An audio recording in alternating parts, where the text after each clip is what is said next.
ክፍል ከምንላቸው መጻሕፍቶች አንዱ ትንቢተ ኢሳይያስ ነው። ከዛ እያለ መዝሙረ ዳዊት ይቀጥላል። ከዛ እያለ ሌሎች መጻሕፍቶች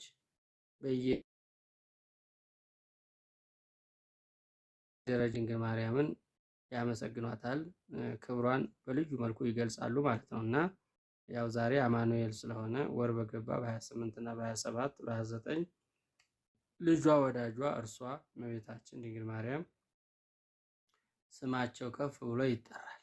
የልጇ ስም በተጠራበት ቦታ ሁሉ የእሷም ስም ይጠራል። የእሷም ስም በተጠራበት ቦታ ደግሞ የልጇም ስም መጠራት አለበት፣ ይጠራል።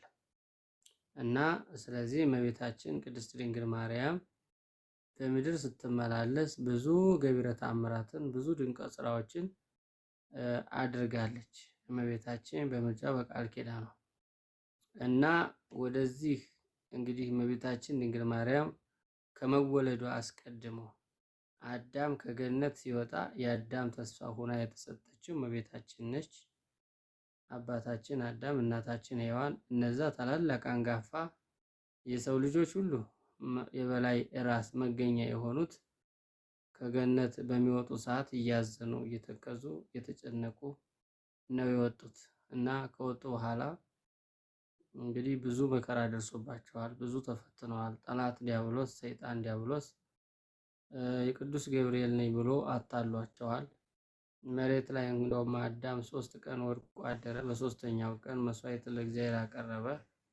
የአሁኑን ተቀብዬልሃለሁ፣ ከዚህ በኋላ ግን ዓለም የሚድነው በእኔ ልጅ ደም ነው። ያ ጊዜ ሳይደርስና ያ ጊዜ ሳይመጣ የሰው ልጅ ሊድን አይችልም። ስለዚህ የኔ ልጅ ድኬ ዓለምን አድነዋለሁ ብሎ እግዚአብሔር አብ ጌታችን አምላካችን መድኃኒታችን ኢየሱስ ክርስቶስን ወደዚህ ምድር እንደሚልከው ለአባታችን ለአዳም ቃል ገባለት ማለት ነው። መስዋዕት ሲያቀርብ ከደሙ ጋር ቀላቅሎ መስዋዕት አቀረበ። ዓለም የሚድነው በእኔ ልጅ ደም ነው እንጂ በአንተ ደም አይድንም አለው እና ከዚያን ጊዜ ጀምሮ እመቤታችን ድንግል ማርያም ተስፋ አድርጎ በተስፋ ስንቁ ሁና ተስፋ እንዳይቆርጥ አንድ ቀን ያ ጊዜ ሲደርስና ያ ሰዓት ሲፈጸም ገነት እገባለሁ እያለ በተስፋ ይጠባበቅ ነበረ ማለት ነው። ለዚያ ነው እንግዲህ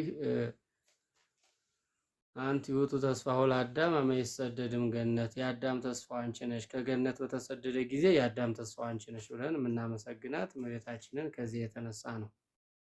ነቢየ እግዚአብሔር ኢሳይያስም እግዚአብሔር ዘርም ባያስቀርልን ኑሮ እንደ ሰዶም በሆንን እንደ ገሞራ በመሰልን ነበር አለ።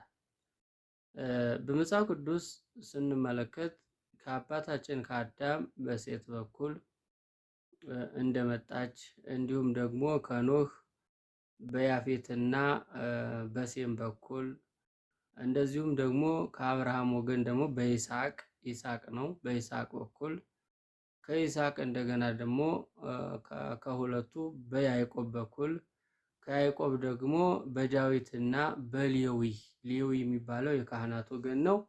ዳዊት የሚባለው ደግሞ የነገስታት ወገን ነው። በእናቷ ከሊቀ ካህናቱ ከአሮን ወገን በአባቷ ከዳዊት ወገን ይላታል ታምረ ማርያም። እመቤታችን ቅድስት ድንግል ማርያም በመጀመሪያ በምልክት ትታይ ነበረ። እያለ በምሳሌ የመጀመሪያው ምንድነው? ምልክት ነው። ምልክት የተባለው ቀስተ ደመና ነው። ምልክት የተባለው እንግዲህ እግዚአብሔር ለአዳም ቃል ኪዳን ሲገባለት በዚች አድሬ ከዚች ተወልጄ አድንሃለሁ ብሎ ቃል ኪዳን ሲገባለት እመቤታችን ድንግል ማርያምን አሳይቶ ነው እና በምልክት መጀመሪያ በምልክት ከዛ እንደገና ደግሞ በምሳሌ የኖህ መርከብ የእመቤታችን የድንግል ማርያም ምሳሌ ነች። የአብርሃም ድንኳን የእመቤታችን ምሳሌ ነች። አብርሃም በዕፀ ሳቤቅ የታሰረው በጉ በጉ የታሰረበት ሐረጉ ማለት ነው እመቤታችን ነች እና እያለ በምሳሌ በምልክት እያለ ከመጣ በኋላ ወደ ዳዊት ሲቀርብ ዳዊት ደግሞ በትንቢት አቀረባት ማለት በትንቢት ለምሳሌ ምን ብሎ አቀረባት? እግዚአብሔር ጽዮንን መርጧታል፣ ለዘላለምም ማደሪያው ትሆን ዘንድ ቀድሷታል። ይቺ መርጫታለሁ፣ ለዘላለም አድሪባታለሁ፣ ማደሪያዬ ነች አለ። እግዚአብሔር በአንድነቱ በሶስትነቱ ማንን መረጠ? ድንግል ማርያምን። የአብ ሙሽራ የወልድ እናት የመንፈስ ቅዱስ ጽርሐ ቤት የምንለው ከዚህ አንጻር ነው። እግዚአብሔር ድንግል ማርያምን መርጦ ዓለምን ለማዳን በእመቤታችን በኩል ወደዚህ ምድር መጣ። ያቺ ያዕቆብ ያያት መሰላል እመቤታችን ድንግል ማርያም መሆኗን ቅዱስ ኤፍሬም በሰኞም በማክሰኞ ውዳሴ ማርያሙ ገለጻት ማለት ነው። እና ነቢየ እግዚአብሔር ኢሳይያስ በቀጥታ በትንቢት ተገለጸችለት። ምን አለ? እነዚህ ቅድም የደረደርኳቸውን ሰዎች እንዳሉ ሆኖ ከቅዱስ ኢያቄምና ከቅድስት ሐና የዘመኑ ፍጻሜ ሲደርስ ጊዜው ሲደርስ ከሴት የተወለደውን አንድያ ልጁን ወደዚህ ምድር ላከው ብሎ ቅዱስ ጳውሎስ እንደተናገረው ሁሉ ሰዓቱ ሲደርስ ጊዜው ሲፈጸም ከቅዱስ ኢያቄምና ከቅድስት ሐና እመቤታችን ድንግል ማርያም ተወለደች። በተወለደች ጊዜ ዓለምን በብርሃን ጎርፍ አጥለቀለቀችው። ዓለም ተደሰተ። ጠላት ዲያብሎስ አፈረ፣ አንገቱን ደፋ። ለዚያ ነው እንግዲህ እግዚአብሔር ዘርን ባያስቀርልን ኑሮ እንደ ሰዶም በሆንን እንደ ገሞራም በመሰልን ነበር ብሎ የተናገረው እና እመቤታችን ድንግል ማርያም ለሰው ልጆች ሁሉ ለድነታቸው ምክንያት ነች የምንለው መሰላል ነች የምንለው ከዚህ የተነሳ ነው። እና ዘር የተባለችው የነቢያቱ ትንቢት፣ የሐዋርያቱ ስብከት፣ የሰማዕታቱ አገልግሎት፣ የካህናቱ ጾምና ጸሎት የሚያደርገው አልቦ ጸሎት ወአልቦ ትንባሌ እንበሌኪ ድንግል እያርግሉ አለ። ሁሉም ነገር በአንቺ ነው የሚያደርገው ይላታል ሊቁ ደራሲ ማለት ነው። እመቤታችን ድንግል ማርያም ተፈጸመ ተስፋ አበው በማርያም ድንግል። የአባቶቻችን ተስፋ በእመቤታችን በቅድስት ድንግል ማርያም በኩል ተፈጸመ። ነቢዩ ኢሳይያስ አያት ከዘሩ ሁሉ መካከል የአዳምና የሔዋን ኃጢአት በደል ያልተላለፈባት መርገምም ያላረፈባት በዓይኗ ኃጢአት፣ በልቦ ኃጢአት፣ በጆሮዋ ኃጢአት፣ በእግሮቿ ኃጢአት፣ በእጆቿ ኃጢአት ያልሰራች ኃጢአት እሷን ያላሸነፋት በኃጢአት ውስጥ የሌለች ንጽሕት ቅድስት ልዩ ሆና የተገኘች ስለሆነ እግዚአብሔር ዘርን ባያስቀርልን ኑሮ እንደ ሰዶም በሆነ እንደ ገሞራ በመሰል ነበር ይላል። ኦሪት ዘፍጥረት ምዕራፍ 19 ቁጥር 1 ጀምሮ ስንመለከት ሰዶም እና ገሞራ ባጠፉት ጥፋት በበደሉ በደል ከሰማይ እሳት ወርዶ በልቷቸዋል። ኖህ ራሱ ንስሐ ግቡ ብሎ ቢመክራቸው አልመከርም አንመከርም ብለው በስንት ዘመን ነው የሚመጣው ብለው ጠየቁት። በ120 ዘመን ነው አላቸው። በ120 ዘመንማ ከሆነ 100ውን እንጨፍራለን፣ 100ውን እንበላለን፣ እንጠጣለን። ከዚያ እንግዲህ መምጫውና ጊዜው ሲደርስ ሰዓቱ ሲደርስ ንስሐ እንገባለን አሉ። እግዚአብሔር ከዚያም ሳይደርስ ሳይታወቅ ባልታወቀ ሰዓትና ደቂቃ መጥቶ ዓለምን እንግዲህ በዚህ መልኩ ለወጠው ማለት ነው። ከሰማይ እሳት ወርዶ በላቸው። እነዚህ የሰዶም የገሞራ ሰዎች ጠፉ። እነሱ ባጠፉት ጥፋት በደሉ በደል ሲጠፉ፣ ለኛ ግን ለመዳኛችን ለድነታችን አንቺን ዘር ሰጠን ብሎ ነብዩ ኢሳይያስ አስቀድሞ ተናገረ። በዚህ በትንቢተ ኢሳይያስ ምዕራፍ 7 ቁጥር 13 ጨምሮ ስትመለከቱ የዘመኑ ፍጻሜ በደረሰ ጊዜ ጌታ ራሱ ምልክትን ይሰጣችኋል፣ እነሆ ድንግል ትጸንሳለች፣ ወንድ ልጅም ትወልዳለች፣ ስሙንም አማኑኤል ብላ ትጠራዋለች። አማኑኤል ማለት እግዚአብሔር ከኛ ጋር ነው ማለት ነው የሚለውን ነብዩ ኢሳይያስ አስቀድሞ ተናገረ። በዚሁ በትንቢተ ኢሳይያስ ምዕራፍ 11 ቁጥር 1 ጀምሮ ደግሞ ከእሴይ ስር ቁጥቋጥ ትወጣለች፣ ታብባለች፣ ታፈራለች ይላል ማለት ነው። በዚሁ በትንቢተ ኢሳይያስ ምዕራፍ 9 ቁጥር 6 ላይ ሕፃን ተወልዶልናል፣ ወንድ ልጅም ተሰጥቶናል፣ አለቅነትም በጫንቃው ላይ ይሆናል፣ ስሙ ድንቅ መካር፣ ኃያል አምላክ፣ የዘላለም አባት፣ የሰላም አለቃ ተብሎ ይጠራል ብሎ የዘላለም አባት እንደሆነ፣ የሰላም አለቃ እንደሆነ፣ ኃያል አምላክ እንደሆነ፣ ቅዱስ አምላክ እንደሆነ አስቀድሞ ነብዩ ኢሳይያስ ተናግሯል ማለት ነው። ልበ አምላክ ቅዱስ ዳዊት በመዝሙር 86 ላይ ምን ይላታል? እመቤታችን ድንግል ማርያምን እንዲህ ነው የሚላት ሰው ሁሉ እናታችን ጽዮን ይላል በውስጧም ሰው ተወልዷልና ይላል። ሰው ሁሉ ምን ይላል? እናታችን ጽዮን ይላል። በውስጧ ምን ስለተወለደ? ሰው። ያ ሰው ሲሆን አምላክ፣ አምላክ ሲሆን ሰው የሆነው ጌታ ተወልዷልና እና እመቤታችን ድንግል ማርያም መድኃኔ ዓለም ክርስቶስን የወለደች ወልዳም አጥብታ ያሳደገች ያቀፈች ያዘለች ነች ድንግል ማርያም። ስለዚህ የኛ ክብርና የድንግል ማርያም ክብር የሰማይና የምድር ያህል ይራራቃል። እሷ ጋር ለመድረስ ሚካኤልና ገብርኤል እንኳን መጠኗ አይደሉም። መላእክት በእግዚአብሔር ፊት በድለዋል። እመቤታችን በእግዚአብሔር ፊት በደል የለባትም። ስለዚህ እመቤታችን ድንግል ማርያም ከሱራፌል ከኪሩቤል ትበልጣለች። ከደቂቀ አዳም ከአዳም ልጆች ሁሉ ትበልጣለች እና አባታችን አብርሃም በድንኳኑ ሥላሴን እንዳስተናገደ ሁሉ እመቤታችን ድንግል ማርያም አብ አከበራት፣ ወልድ አደረባት፣ መንፈስ ቅዱስም ጸለለባት ይላል። ስለዚህ የአብርሃም ድንኳን ትባላለች እመቤታችን። የአብርሃም ድንኳን እመቤታችን ከሆነች የእመቤታችን ማህፀን ምን አስተናግዷን ያልን እንደሆነ የአብ ፈቃድ፣ የወልድ ፈቃድ፣ የመንፈስ ቅዱስ ፈቃድ በድንግል ማርያም ተፈጽሟል። አብም ወልድም መንፈስ ቅዱስም በአብርሃም ቤት በአብርሃም ድንኳን ተገኝተው እንደተስተናገዱ ሁሉ እመቤታችን ድንግል ማርያምም በማህፀኗ ውስጥ ልጇን በታቀፈችው ልጇን በተሸከመችው ጊዜ መላእክት ስብሐተ እግዚአብሔር ያቀርቡ ነበረ፣ ዝማሬውን ይዘምሩ ነበረ። ዕለት ዕለት ጆሮዎቿ የመላእክትን ዝማሬ እየሰሙ በመላእክት ዝማሬ ትመሰጥ ነበረ ይላል። በመዝሙረ ዳዊት መዝሙር 44 ቁጥር 9 ላይ እግዚአስመ ወተቀውም ንግሥት በየማነከ በአልባሰ ወርቅ ውጹት ወርት ስሜ ወለቲ ወርእይ ወአጽሜ ዝነቂ። እመቤቴ ድንግል ማርያም ሆይ እመቤታችን ድንግል ማርያምን ምን ይላታል? ንግሥቲቱ ቀይ ዘቦ ወርቅ ዘቦ ለብሳ ደርባ ተሸፋፍና ተከናንባ በቀኝ ትቆማለች ይላል። ንግሥቲቱ ወርቅ ደርባ ለብሳ በቀኝ ትቆማለች ማለት ነው። ወተቀውም ንግሥት የሚለው በአልባሰ ወርቅ ውጹት ወበርት በገነነው በከበረው እንቁ አጊጠሽ በንጉሱ ፊት ትቆሚያለሽ። እዛ እያለ እንግዲህ ይቀጥላል ማለት ነው።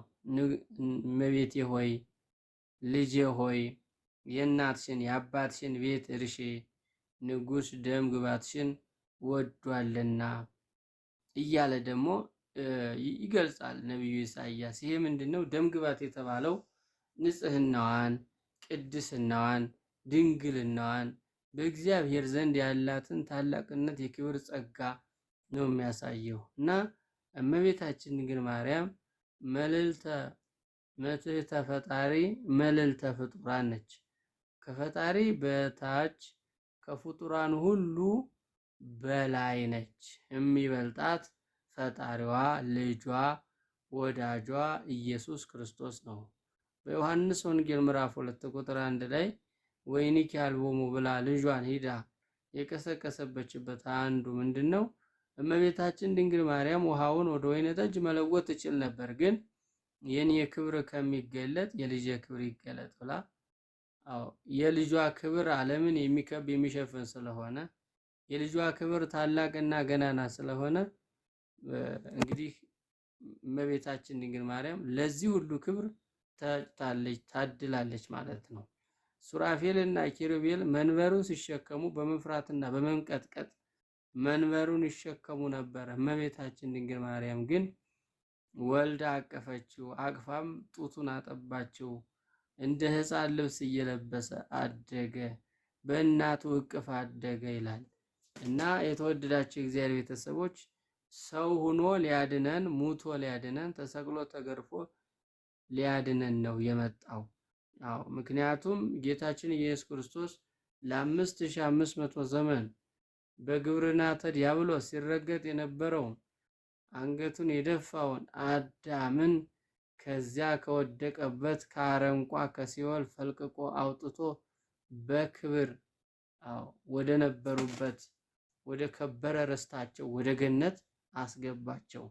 ይህን ላደረገ አምላካችን ልዑል እግዚአብሔር ክብር ምስጋና ይግባው እና ስለዚህ የተወደዳቸው የእግዚአብሔር ቤተሰቦች ለዚያ ነው እንግዲህ ነቢዩ ኢሳይያስ እግዚአብሔር ዘርን ባያስቀርልን ኑሮ እንደ ሰዶም በሆንን እንደ ገሞራም በመሰለን ነበር አለ። ወገኖቼ በዚህ በመሐሌታችን መግቢያ ላይ ተፈጸመ ተስፋ አበው በማርያም ድንግል ወበቀራንዮ ተተክለ መድኃኒት መስቀል ይላል።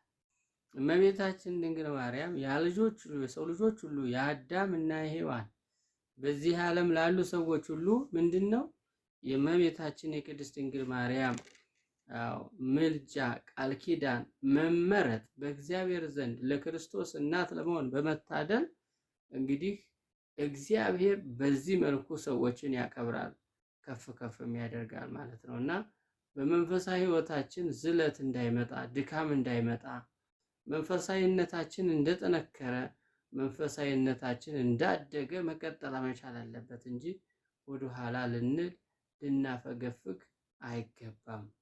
ምናልባት እግዚአብሔር ትንሿን አገልግሎታችንን ቆጥሮ ጽድቁን መንግስቱን ሊያወርሰን ይችላል። የሚሳነው ነገር ፈጽሞ የለም። የተወደዳችሁ የእግዚአብሔር ቤተሰቦች እና በመዝሙር 131 በቅንፍ 132 ቁጥር 14 ላይ እንዲህ ይላል እስመ ሐረያ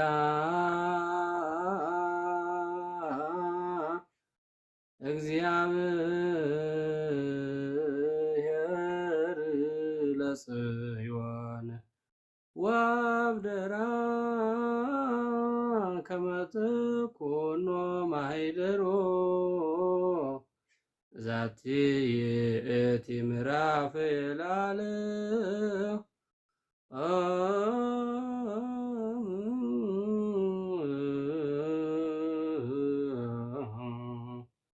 እግዚአብሔር ጽዮንን መርጧታል፣ ለዘላለምም ማደሪያው ትሆን ዘንድ ቀድሷታል። ይቺ መርጫታለሁ፣ ለዘላለም ማደሪያዬ ናት ይላል። ይህንን እንግዲህ የተናገረው ነቢየ እግዚአብሔር ቅዱስ ዳዊት ነው። በመዝሙር 131 በቅንፍ 132 ቁጥር 13 ላይ ይህንን እናገኘዋለን። አይገርምም ወገኖች? የመረጣት ያከበራት የለያት ለእናትነት ንዕድ ክብርት ሆና እንድትገኝ ያደረገ ማን ነው? ልጇ ወዳጇ ኢየሱስ ክርስቶስ ነው። ለዚያ እኮ ነው ቤዛ ኩሉ ዓለም ለቤዛ ዓለሙ ቤዛ ኩሉ ዓለም ለቤዛ ዓለሙ እያሉ ሊቃውንቱ የአምላካችንን ቤዛነት ሲገልጹ እመቤታችን ደግሞ ምን ይሏታል?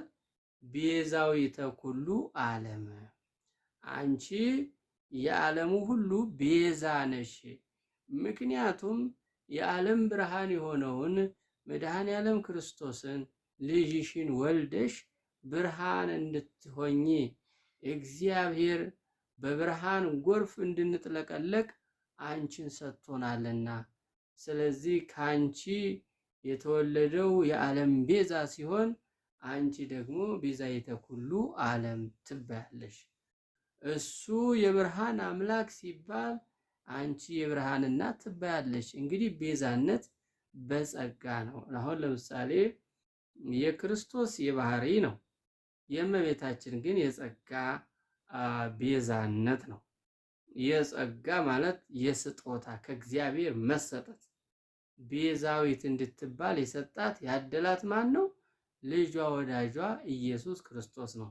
እሱ ግን ቤዛነት የባህሪ ገንዘቡ ነው። በአባቱ ፈቃድ፣ በራሱ ፈቃድ፣ በመንፈስ ቅዱስ ፈቃድ ወረደ። ስለዚህ ዓለምን ቤዛ ሆኖ አዳነ ማለት ነው። ከእመቤታችን ከቅድስት ድንግል ማርያም ከስጋዋ ስጋን ከነፍሷ ነፍስን ነስቶ ፍጹም አምላክ ፍጹም ሰው ሆኖ 33 ዓመት ከ3 ወር በምድር ተመላልሶ በመጨረሻ በአይሁድ እጅ ተይዞ ተገርፎ ተገፎ በመስቀል ላይ ተሰቅሎ ጎኑን ተወግቶ እጆቹን ተቸንክሮ ምን አደረገን? አዳነን እንላለን። ይሄ ለኛ ለክርስቲያኖች ብቻ አይደለም፣ ሰው ለሆነ ሁሉ ነው። ጌታችን አምላካችን መድኃኒታችን ኢየሱስ ክርስቶስ ወደዚህ ምድር የመጣው ሰው ለሆነ ሁሉ፣ ሰው ሆኖ ወደ ሰውነት ተራ ለሚመጣ በየትም አጋጣሚ በየትኛውም ቦታ ይሁን የእግዚአብሔር ፈቃድ ሲደርስ ያ ሰው ይመጣል። ያ ሰው ጊዜው ሲደርስ ብቻ እግዚአብሔር ያመጣዋል። ብዙ አሳዳጆች የነበሩ እንደ ቅዱስ ጳውሎስ ቤተክርስቲያንን ሲያሳድዱ የነበሩ የቤተክርስቲያን ጠላቶችን እግዚአብሔር እያመጣ ነው እና በአሁኑ ዘመን እመቤታችን ድንግል ማርያምን የሚቃወሙ ቤተክርስቲያንን የሚቃወሙ የክርስቶስን አምላክነትና ጌትነት የሚቃወሙ የክርስቶስን ሰው መሆን የሚቃወሙ ሁልጊዜ መቃወምና መሳደብ ጥላቻንና ክፋትን በዓለም ላይ ለመርጨት ብዙ ተቃዋሚዎች ተነስተዋል። በተለይም በዚች ቤተክርስቲያን ላይ ወገኖች እመቤታችን ድንግል ማርያም ለዓለም ሁሉ መድኃኒት ሆና ተሰጥታለች። ምንም ጥያቄ የለውም። ወላዲተ አምላክ ለዓለም ለድህነታችን ምክንያት ነች ይላታል። የያዕቆብ መሰላል አንቺ ነሽ ይላታል ቅዱስ ኤፍሬም በማክሰኞ ውዳሴ ማርያም። በዚህ በሰኞ ውዳሴ ማርያም ምን ይላል ደግሞ መሰላችሁ? ወሰጠጠ መጽሐፈ ዳሆሙ ለአዳም ወለሔዋን። አንቺ ንር ክብርት ነሽ የአዳምና የሔዋንን የዕዳ ደብዳቤ የሚቀድላቸውን የዕዳ ደብዳቤያቸውን ቀዶ ከልጄ የሚያስታርቅ ጌታ አምላክ ፈጣሪ ከእመቤታችን ከድንግል ማርያም ተገኘ ይላል። ስለዚህ የአዳምና የሔዋን የዕዳ ደብዳቤ የተቀደደው ከእመቤታችን ከድንግል ማርያም በተወለደው በዓለም መድኃኒት በኢየሱስ ክርስቶስ በኩል ነው ማለት ነው። ስለዚህ እመቤታችን ድንግል ማርያም ለድህነታችን ምክንያት ነች። በትንቢተ ሕዝቅኤል ምዕራፍ 44 ቁጥር 1 ጀምሮ ስንመለከት ነቢዩ ሕዝቅኤል ወደ ምስራቅ ወደ ፀሐይ መውጫ አንድ ነገር ተመለከትኩኝ አለ። ስመለከት ትልቅ አዳራሽ ነው። ይህ አዳራሽ መልካም ነው። ይህ አዳራሽ ትልቅ ነው። ትልቅም በር አለው። በትልቅ መቆለፊያም ተቆልፏል። ከምስራቅ አንድ ቀይ ጎልማሳ ወደዚህ በር መጣና በሩ ሳይከፈት ገባ፣ በሩም ሳይከፈት ወጣ። ይህ አዳራሽ ለዘላለም ተዘግቶ ይኖራል፣ የእስራኤል ቅዱስ አንድ ጊዜ ገብቶበታልና አለ። ድንግል በህሊናኪ ወድንግል በስጋኪ፣ ድንግል ሆይ በህሊናሽም ድንግል ነሽ፣ በስጋሽም ድንግል ነሽ። በነቢብ በገቢር በሐልዮ ኃጢአት የለብሽም። በነቢብ በመናገር ነው፣ በሐልዮ ደግሞ በማሰብ ነው፣ በገቢር ደግሞ ወደ ተግባር በመቀየር ነው። ስለዚህ በነቢብ በገቢር ኃጢአት ሳይኖርብሽ፣ አንቺን ግን ስለጠሉሽ ከመቅደስ እንድትወጪላቸው ብዙ ተማጸኑ። ልጅሽ ወዳጅሽ ኢየሱስ ክርስቶስ ግን መጥቶ ዓለምን አዳነ ብሎ ቅዱስ ኤፍሬም እንዲሁም ደግሞ ነቢዩ ሕዝቅኤል በሰፊው ገልጧታል ማለት ነው። ሰው ሁሉ እናታችን ጽዮን ይላል፣ በውስጧም ሰው ተወልዷልና እኮ ነው። በውስጧ ምን ተወልዷልና? ሰው ተወልዷልና። ያ ሰው ማን ነው? ሰው ሲሆን አምላክ የሆነ አምላክ ሲሆን ሰው የሆነ ከሶስቱ አካል አንዱ አካል ከሶስቱ ቅዱስ አንዱ ቅዱስ እርሱ ወልድ ኢየሱስ ክርስቶስ ነው።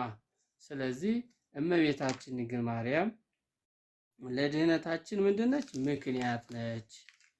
ለድህነታችን ምክንያት እሷ ነች። እመቤታችን ድንግል ማርያም የሌለችበት ጉባኤ፣ የማትጠራበት ጉባኤ ጨው የሌለበት ወጥ እንደማለት ነው። ስለዚህ የተወደዳቸው የእግዚአብሔር ቤተሰቦች ሁላችንም የእመቤታችን የድንግል ማርያምን ገናናነቷን ክብሯን ልንመሰክር ልንናገር ያስፈልጋል። የአሮን በትር አንቺ ነሽ ይላታል። ኦሪት ዘኍልቍ ምዕራፍ 16 እና ምዕራፍ 17ን አንብቡት።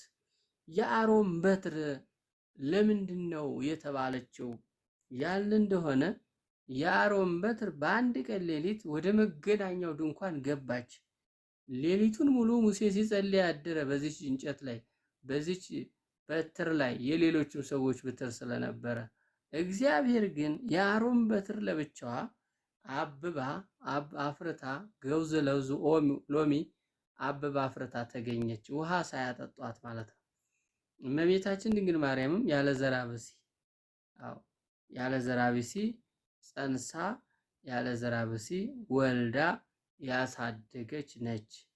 ለዚያ ነው እንግዲህ እመቤታችን ድንግል ማርያም የድህነታችን ልዩ ምልክታችን ነች። ስለ እግዚአብሔር የምንነጋገርባት ቋንቋ ነች። ክርስቶስን ደግሞ የምናይባት ምንድነች? መሰላል ነች። አያችሁ የተወደዳችሁ የእግዚአብሔር ቤተሰቦች፣ ክርስቶስን ያየንባት፣ ስለ ክርስቶስ ክብር የተነጋገርንባት ቋንቋ አንደበት ነች እመቤታችን ድንግል ማርያም። ስለዚህ በመንፈሳዊ ሕይወታችን ጠንካሮች እና ብርቶች፣ ትጉዎች እና ታታሪዎች ነው እንጂ ልንሆን የሚያስፈልገው በስንፍና ተውጠንና ተስፋ ቆርጠን መንፈሳዊነታችን ዝሎ ስጋዊ ድካማችን በርትቶ የምንገኝ ከሆነ እግዚአብሔር በእኛ ላይ ያዝናል ለማለት ነው። የተወደዳቸው የእግዚአብሔር ቤተሰቦች በዚህ በሉቃስ ወንጌል ምዕራፍ 1 ቁጥር 26 ላይ ወበሳድስ ወር ተፈነወ ገብርኤል መልአከ እምኀበ እግዚአብሔር አባቴ ሀገር ዘገሊላ እንተ ስማ ናዝሬት አበ ድንግል ተተፍረት ለብሲ ዘስሙ ዮሴፍ ዘምቤታዊ ዳዊት ወስማ ለይቲ ድንግል ማርያም ወአ መልአከ አብየ ወይቤላ መንፈስ እግዚአብሔር ቅዱስ ይመጽእ ላዕሌኪ ወኃይለ ልዑል ይጼልለኪ ይላታል። በስድስተኛው ወር ገብርኤል መልአክ ናዝሬት ገሊላ ወደ ሆነች ወደ አንዲት ድንግል ወደ ታጨች ለዮሴፍ ወደ ታጨች ወደ አንዲት ድንግል መጣ። ትጸንሻለሽ ወንድ ልጅም ትወልጃለሽ ስሙንም አማኑኤል ትይዋለሽ ሲላት መሬት ያለ ዘር ሴትም ደግሞ ያለ ወንድ እንዴት ሊሆን ይችላል ብላ አይሆንም ብላ ተከራከረችው። አረ ካንቺ የሚሆነው በገሮ መንፈስ ቅዱስ ነው፣ የአብ ፈቃዱ ነው፣ የወልድን ፈቃዱ ነው፣ የመንፈስ ቅዱስ የሁሉም ሶስቱም ፈቃዳቸው ነው። ስለዚህ እግዚአብሔር አምላክ አንቺን ወዷል፣ አንቺን ለይቷል፣ አንቺን መርጧል፣ አንቺን አክብሯል፣ አንቺን ከፍ ከፍ አድርጓል። አንቺ ለሰው ልጆች መድኃኒት ትሆኝ ዘንድ እግዚአብሔር ልኮኛል፣ አብስራት ብሎ እግዚአብሔር ልኮኛል። እንደውም አንድ ምስራች ልንገርሽ አላት። እንዴ ዘመድሽ ኤልሳቤጥ እንኳን በ95 ዓመቷ እግዚአብሔር ጎበኛት፣ አሰባት። ይኸው ከጸነሰች 6ኛ ወሯን ይዛለች። ዘመድሽ ኤልሳቤጥ እንኳን እየጠበቀችሽ ነው አላት። እና በዚህ ጊዜ እመቤታችን ድንግል ማርያም ይኩነኒ በከመ ትቤለኒ አለችው። በዚህ ጊዜ አካላዊ ቃል ወልድ ኢየሱስ ክርስቶስ በማህፀኗ ውስጥ አደረ። የፊቷም ጸዳል እንደ ፀሐይ አንጸባረቀ፣ እንደ ጨረቃም ደመቀች። እመቤታችን ድንግል ማርያም የመንፈስ ቅዱስ ማደሪያ ለእናትነት የተመረጠች ንዕር ክብርት ሆና ተገኘች። እኛም በመንፈሳዊ ሕይወታችን ብርቶችና ጠንካሮች፣ ርኅሩኆችና ደጎች፣ ለሃይማኖታችን የምንቆረቆር፣ ለጾም ለጸሎት የምንተጋ፣ የተራበ ስናይ የምናበላ፣ የተጠማም ስናይ የምናጠጣ ልንሆን ያስፈልጋል። እግዚአብሔር ድሃውን እንደ ድህነቱ እንዲሁም ደግሞ ባለጸጋውም እስከ ባለጸግነቱ ሊኖር አይችልም። ድሃውም ባለጸጋ ይሆናል፣ ባለጸጋውም ድሃ ይሆናል። ጤነኛውም በሽተኛ ይሆናል፣ በሽተኛውም ደግሞ ጤነኛ ይሆናል። ባለስልጣኑም ተራ ሰው ይሆናል፣ ተራ ሰው የሆነውም ደግሞ እሱ ባለስልጣን ሊሆን ይችላል። እግዚአብሔር ይችን ዓለም እንደ ብረት ምጣድ ሊገለባበጣት ስልጣን አለው። ዓለምን ከላይ እስከታች ከላይ እስከታች ከታች ደግሞ እስከ ላይ የሚገዛ ማን ነው ያል እንደሆነ እግዚአብሔር ነው።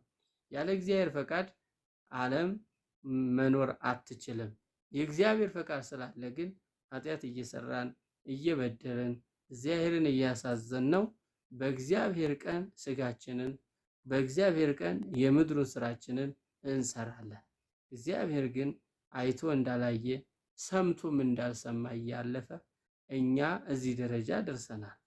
እግዚአብሔር ቤተሰቦች ለዚህ እኮ ነው እግዚአብሔር ዘርንን ባያስቀርልን ኑሮ እንደ ሰዶም በሆነን እንደ ገሞራን በመሰለን ነገር ሲል ዘር የተባሉት እነዛ የተመረጡት ለድንግል ማርያም ለልደቷ ምክንያት የሆኗት ሁሉ ተጠቅሰዋል ማለት ነው። ተጠቅሰዋል። እና እመቤታችን ድንግል ማርያም ኤልሳቤጥ መጽነሷን ቅዱስ ገብርኤል ሲያበስራት እንደ ቃል ይሁንልኝ ስትለው አካላዊ ቃል ያ ወልድ ኢየሱስ ክርስቶስ በማህፀኗ ውስጥ አደረ ነው የሚለው። በማህፀኗ ውስጥ አደረ፣ የፊቷን መልክ ተለወጠ፣ እንደ ፀሐይም አንጸባረቀ። ፊቷ ጸዳል ፀሐይ እንደምትንቦገቦግ ሁሉ የድንግል ማርያም ፊቷም ያበራ ነበረ። ለዚያ ነው እንግዲህ ዮሴፍ የበኩር ልጇን እስከምትወልድ ድረስ አላወቃትም ይላል ቅዱስ ማቴዎስ ወንጌል ምዕራፍ 1 ቁጥር 22 እና 21 ስትመለከቱ ማለት ነው። ይሄ ማለት መልኳን ለማየት አልቻለም ማለት እንጂ በስጋ እንደሚባለው ክፎች እንደሚያወሩት ግን አይደለም። እመቤታችን ድንግል ማርያም እንኳን የገቢር እንኳን የተግባር የሐልዮ የሐሳብ ኃጢአት እንኳን የለባትም። መጽሐፍ እንደሚናገር እኮ ነው። አንቺ ከሴቶች መካከል ተለይተሽ የተባረክሽ ነሽ የተመረጥሽ ነሽ ያላት ማን ነው? ቅዱስ ገብርኤል አይደለምን? ቅዱስ ገብርኤል ነው። ኤልሳቤጥንስ ያበሰራት ማን ነው? ቅዱስ ገብርኤል ነው። ስለዚህ ማርያምን እና ኤልሳቤጥን ያበሰራቸው ቅዱስ ገብርኤል ነው። አዎ መጥምቀ መለኮት ቅዱስ ዮሐንስ የመላእክት አለቃ ቅዱስ ገብርኤል ወደ ድንግል ማርያም ሲመጣ እመቤታችን ድንግል ማርያም በዚህን ጊዜ ወላዲተ አምላክ ምን አለች? እኔ እንኳን የነቢብ እንኳን የሐልዮ የገቢር እንኳን የገቢር የሐልዮ የሐሳብ እንኳን የለብኝም ብላ ስትለው ከሶስቱ አካል አንዱ አካል ከሶስቱ ቅዱስ አንዱ ቅዱስ ነው ስጋሽን የሚለብሰው ካንቺ የሚወለደው ሲላት እንደ ቃል ይሁንልኝ ይደረግልኝ ብላ ሳትውል ሳታድር ወደ ተራራማው ሀገር ወደ ይሁዳ ከተማ ፈጥና ወጣች ይላል። ወደ ዘካርያስም ቤት ገብታ የዘካርያስም ሚስት ኤልሳቤጥን ተሳለመቻት እና ኤልሳቤጥ ምን አለች?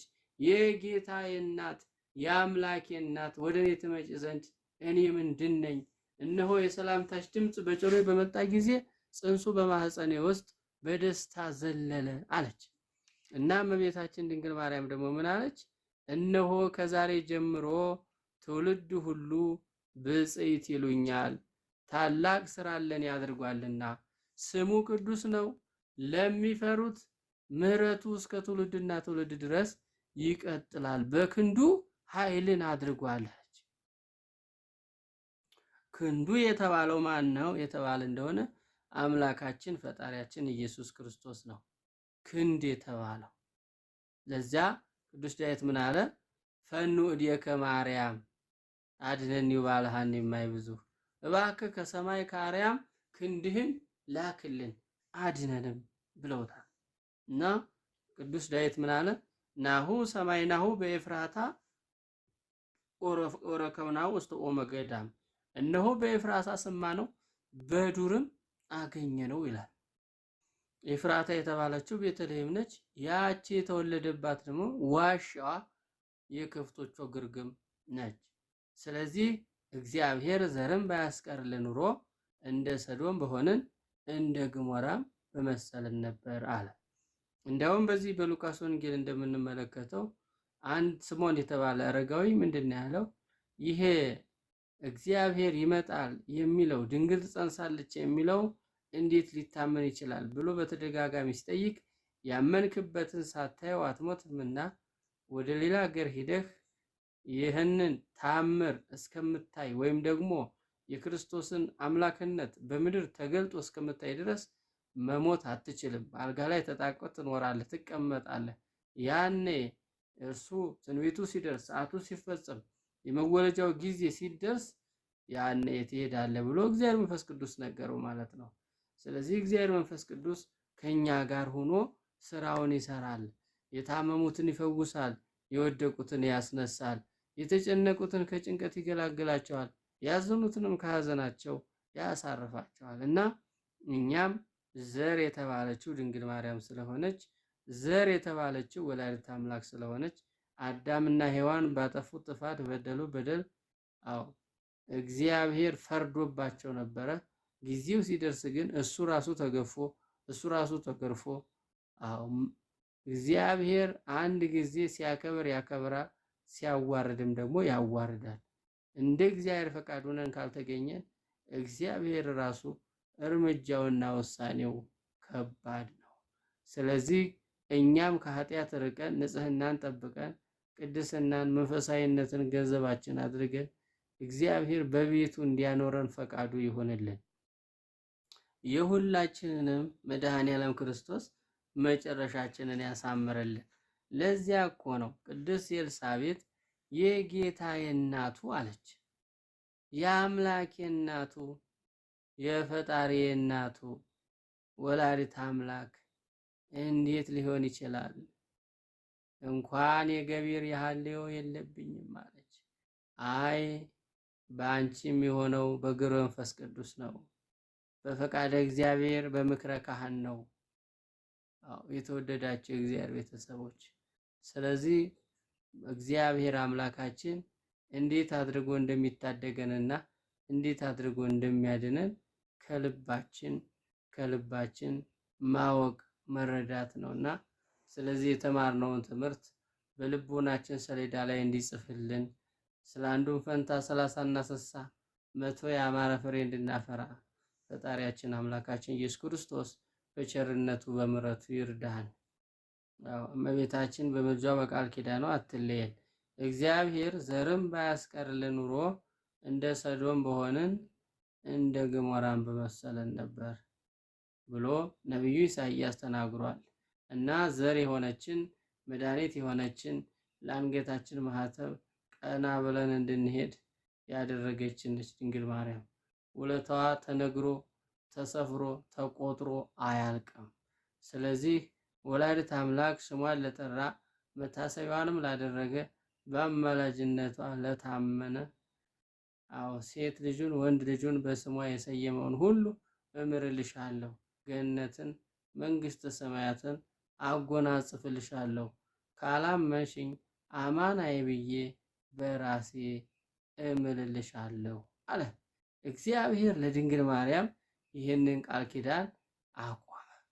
ቃል ኪዳኑን ለመፈጸም የዘመኑ ፍጻሜ ሲደርስ እግዚአብሔር አንድያ ልጁን ተከታይና ተቀዳሚ የሌለውን አንድያ ልጁን ላከው ይላል።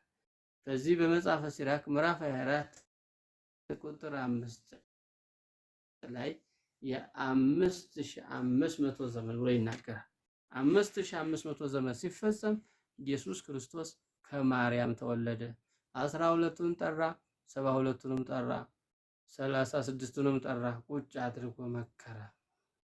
ኃላፊነትንም ሰጠ፣ ስልጣንንም ሰጠ፣ ክብርንም ሰጠ፣ ጸጋንም ሰጠ፣ ሞገስን ሁሉ ተሰጠው ማለት ነው። ስለዚህ በመንፈሳዊ ሕይወታችን እንዳንዝል እንዳንደክም ልንበረታ ልንጠነክር፣ እግዚአብሔር ሆይ ይቅር በለን፣ እግዚአብሔር ሆይ ማረን፣ እግዚአብሔር ሆይ እራራለን፣ እግዚአብሔር ሆይ አትነጭነጭብን።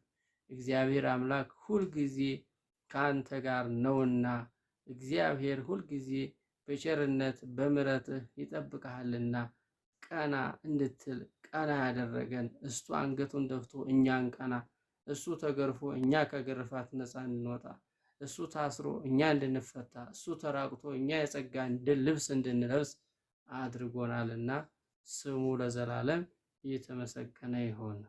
አዎ አንቺን የሰጠን አምላካችን የከበረ የተመሰገነ ይሁን። ወስብሐት ለእግዚአብሔር ወለወላዲቱ ድንግል ወለመስቀሉ ክቡር አሜን። ይቆየን።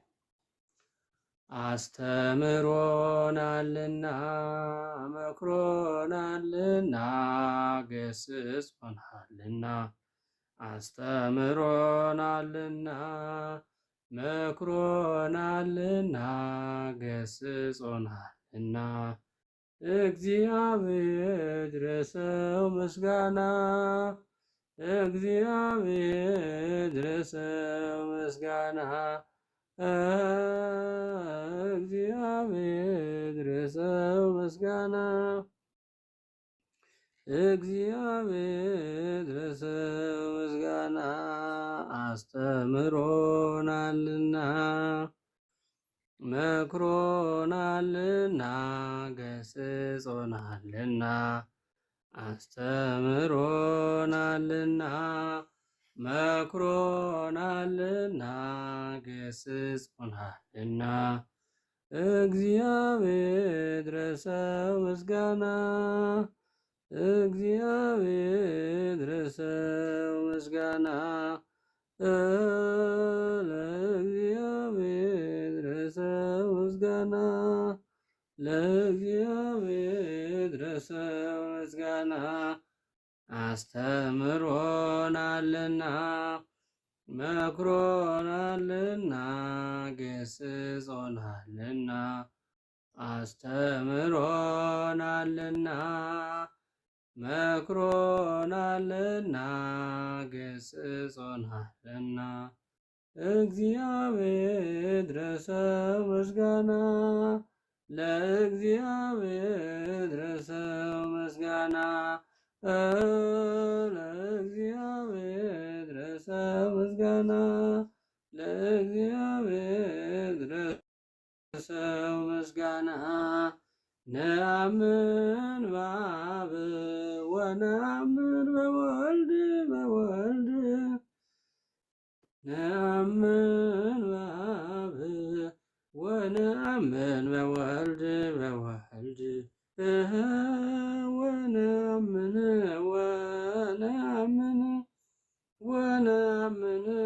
ወነአምን ነአምን በመንፈስ ቅዱስ